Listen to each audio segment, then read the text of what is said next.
Hello again, everybody. Welcome back to another Sons of Cinema review. My name is Ron, and today's review will be on the 2025 horror movie, The Toxic Avenger, Unrated. This movie is an hour and 42 minutes long. It's currently in theaters, I think. I went and saw it last Friday. It's directed by Macon Blair. It stars Peter Dinklage, Kevin Bacon, and Elijah Wood. So this movie starts off in some kind of newspaper editor's office, and we meet JJ, who's the female reporter who has evidence of wrongdoing from this big evil company called BTH, and she's presenting this video evidence that she has to her, I think maybe her colleague or her editor, this male reporter, and they're talking, and as they're talking, these guys bust in. They're representing the company BTH, and they start shooting up the male reporter in a hilarious scene because the reporter won't die, and they shoot him like 10 times, and finally he's thrown out a window and he dies. She escapes, and then the movie starts from there. Next, we meet Peter Dinklage, who plays Winston Goose. He's a single parent whose wife recently died, and he's been trying to take care of her son Wade, who is his stepson, while he's working at BTH, one of their factories, as a janitor. And he has a strained relationship with his son, but he's very kind to him. They're both, together trying to get through this tragedy of losing his wife, and Wade, the son, losing his mother, and that's a huge part of this movie. So Winston finds out when he goes to the doctor that he's sick, and the doctor tells him he has 6 months to live. The reason why I'm laughing is that I'm thinking back. The scene is hilarious with the doctor. There's a lot of comedy relief in this scene where he's basically telling Winston, you have 6 months to live. We don't know what his ailment is because in this scene they kind of make noises over the explanations, kind of like a Quentin Tarantino type thing, where like in Kill Bill, when he tries to they try to say the name of Uma Thurman's character, they always like beep it out. But in other movies, you see like people will have like noises in the backgrounds that cover up these explanations. So that's what happens here. So he's kind of distraught, and he still tries to stay positive. He tries to get his BTH insurance to pay for the treatments, but he doesn't have the right insurance plan. And this, if anyone's ever had insurance, we know how this goes. So he calls up and he's asking for them to, for the money to cover the coverage to help him with his treatments and his sickness, and they tell him that he doesn't have the right insurance plan. And they say, we're sorry, sir, you'd need the gold plan. But he says, but I have the platinum plan. And obviously you would think platinum is a better plan than gold, but apparently not, because of the way insurance companies do this kind of thing. Anyway, then we meet Kevin Bacon, and he's the CEO of BTH, and his name is Bob Garbinger. We also meet his assistant Kissy. We meet Elijah Wood, who is Bob's brother, and he's the head of the company's security. And in this movie, you're going to see that he looks like Danny DeVito's Penguin in Batman Returns. Don't know why they went with that choice, but hey, whatever. It just kind of takes it out of the movie. Every time you see him, all you think of is the Penguin. Then we meet Bob, and he has a good relationship with Kissy, his assistant. He doesn't seem like an asshole yet. He doesn't really seem like a bad dude. He comes across as eccentric. We find out at a charity honoring Bob that he is in cahoots with a crime boss named Thad. Now, I love this guy that plays Thad. because he's in a little known movie called Would You Rather, which is a horror movie that is one of my favorites. And I love that movie, and I love his character, whose name is Bevins. If you ever get a chance, please check out Would You Rather. Great movie. Anyway, I digress. While still at the charity event, Winston, Peter Dinklage, sneaks in and begs Bob to pay for his treatments. Bob is like, sure, of course, anything that I could do for one of my employees. And then he has his assistant, he's like, hey, Kissy will get your information, and then we'll see what we can do for you. And instead, she just locks him out of the venue, and he can't get back in. It's fucked up. So Bob's main priority now is to find JJ the reporter, because Thad the crime boss was letting Kevin Bacon know that this lady has video evidence of wrongdoings, and Thad is the one that has fronted Kevin Bacon when he had nothing. He fronted him the money to start these companies, so obviously they are kind of one and the same together. So if anyone finds out about them, So Bob's main priority is to find the reporter JJ with the hard drive and the evidence of bad shit, whatever they've done. So Fritz, who again is head of security, he has a group of rappers called the Killer Nutz that work for him, and they do all his dirty work. And this group is almost like an insane clown posse type. They have that kind of feel to them. They have a cult following, but they love to do dirty shit, and they love to kill people. And so in the best line in the whole movie, we get Elijah Wood, who says, "Summon the nuts." I laughed so hard during that. Summon the nuts. And the nuts find JJ, and as she's kind of meeting up with Winston, they're kind of like crossing paths. Winston is shot in the face, and he's thrown into a toxic river with his mop, and he becomes the Toxic Avenger. Now we start getting all these homages to the original movie, and sometimes all four movies. Next we meet a guy who lives in a junkyard, and that's kind of an homage to the original movie, because Toxie lives in a junkyard. But otherwise, there was really no need for the scene or for that character. But we've established that this guy is, Toxie's friend, and he may be able to help him out later on in the future. Who knows? Toxie doesn't live in a junkyard in this movie. He has an apartment with his son Wade, so he doesn't need to live in a junkyard.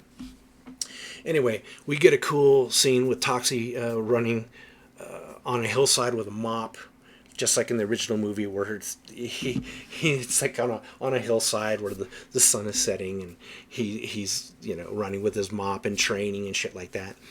Then we get the classic restaurant scene here, and this is a huge homage to the original movie, where Toxie meets a bunch of thugs in a restaurant. It's like a taco shop, I think.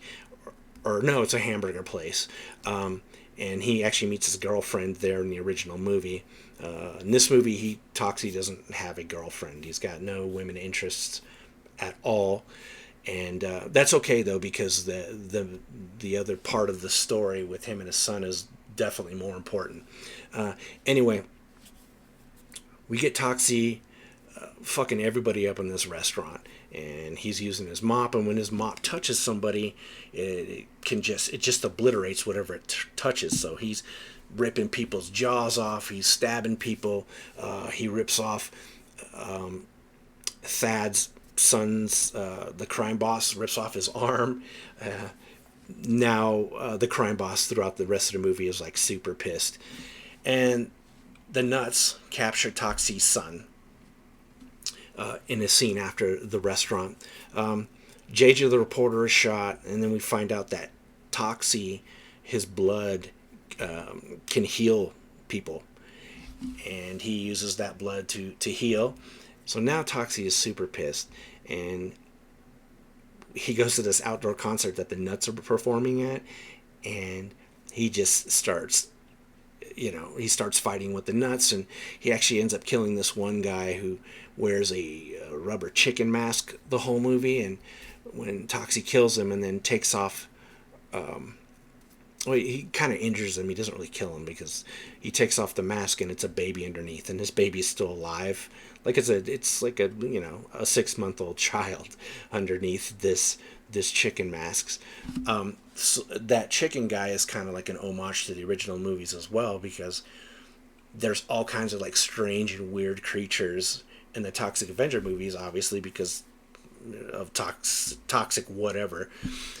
Toxie and JJ the reporter, they're captured and they're chained up to these poles, and Bob and Kissy drink Toxie's blood and they become horrible beasts.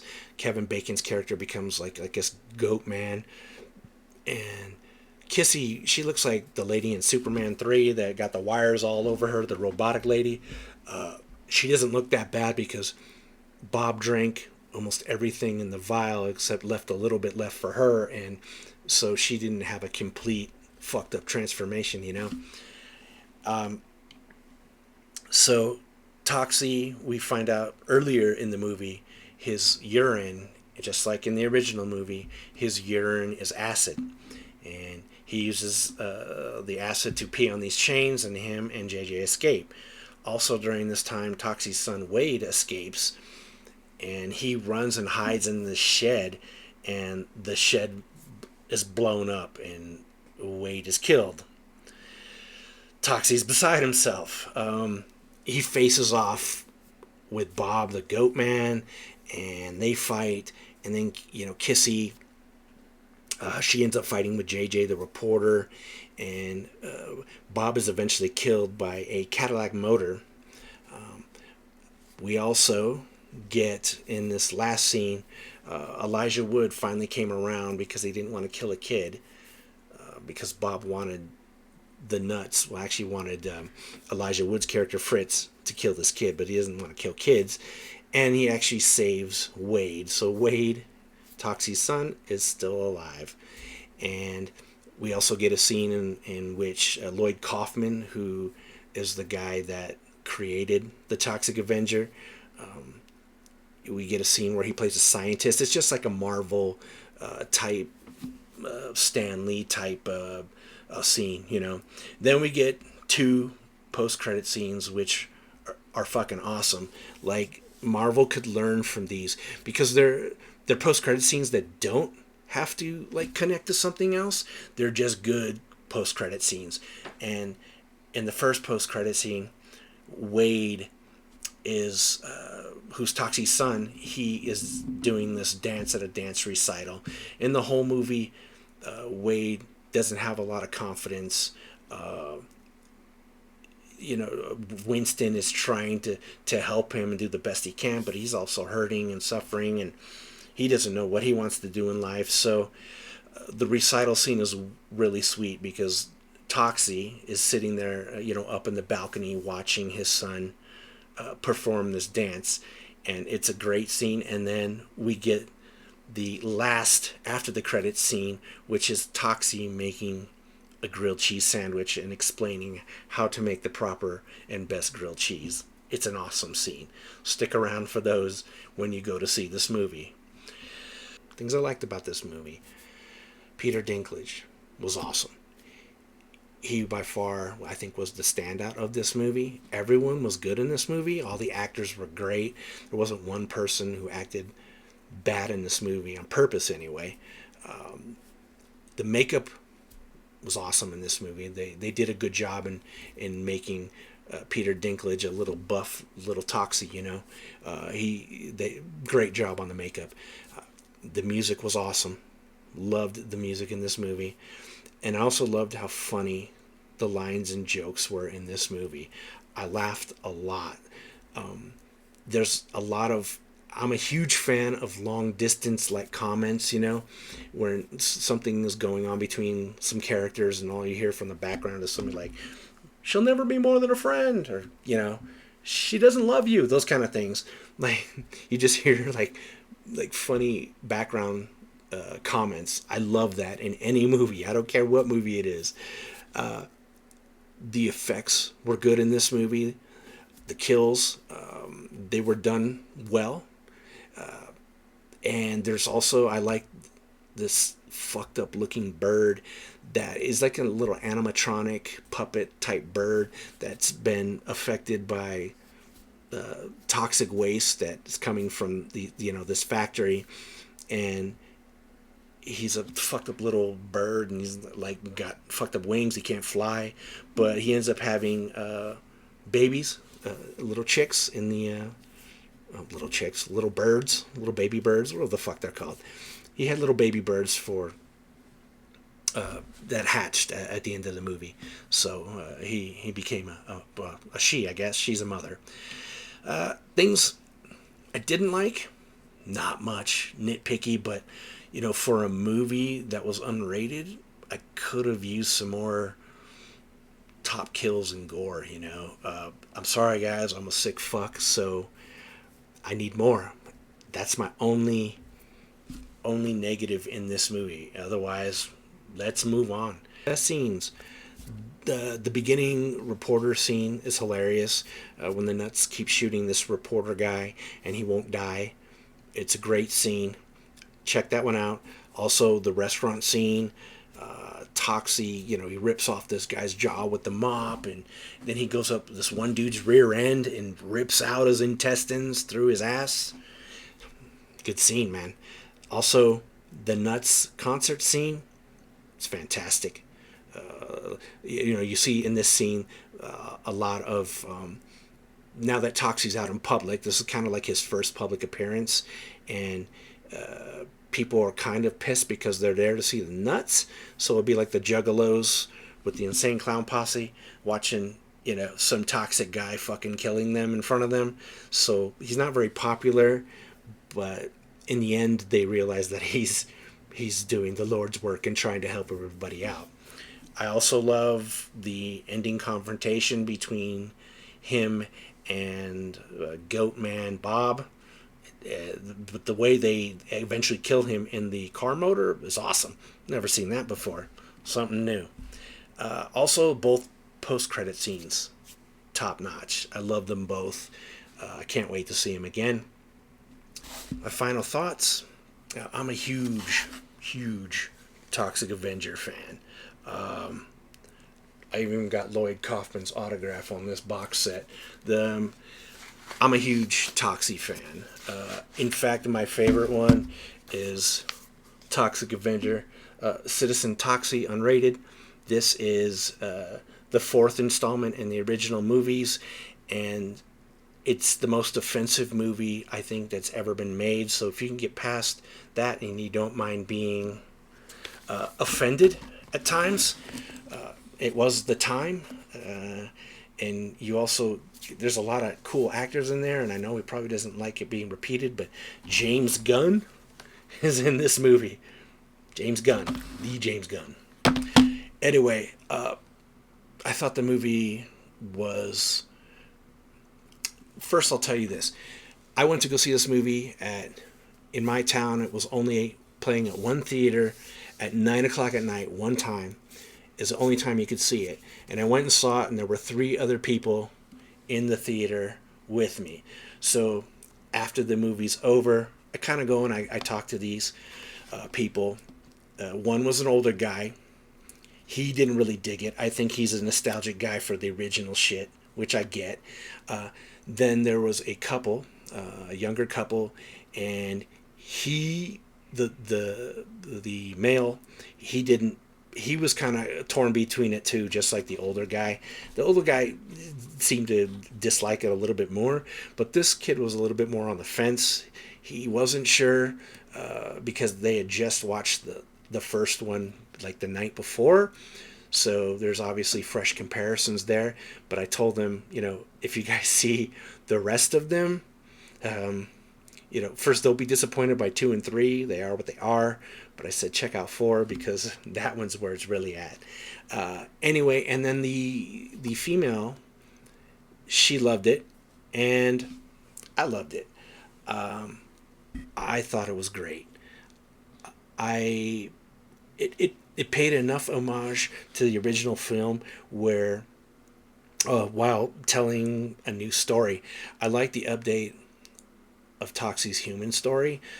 This movie is hilarious and it's ridiculous as it should be. I look at this movie as a father and son story, believe it or not, and those kind of stories are really important to me. The way he's a great father to his son and the way he loves and supports his son's life choices is inspiring as a parent, and a huge part of what made this movie great, I think. I'll put this movie on my shelf whenever it comes out on Blu-ray. I recommend this movie highly. I don't care what nobody says. This movie is dope, so check it out. And I hope you guys enjoyed the review. Leave a comment, like, subscribe, and I will see you guys again. Y'all have a good one. Peace.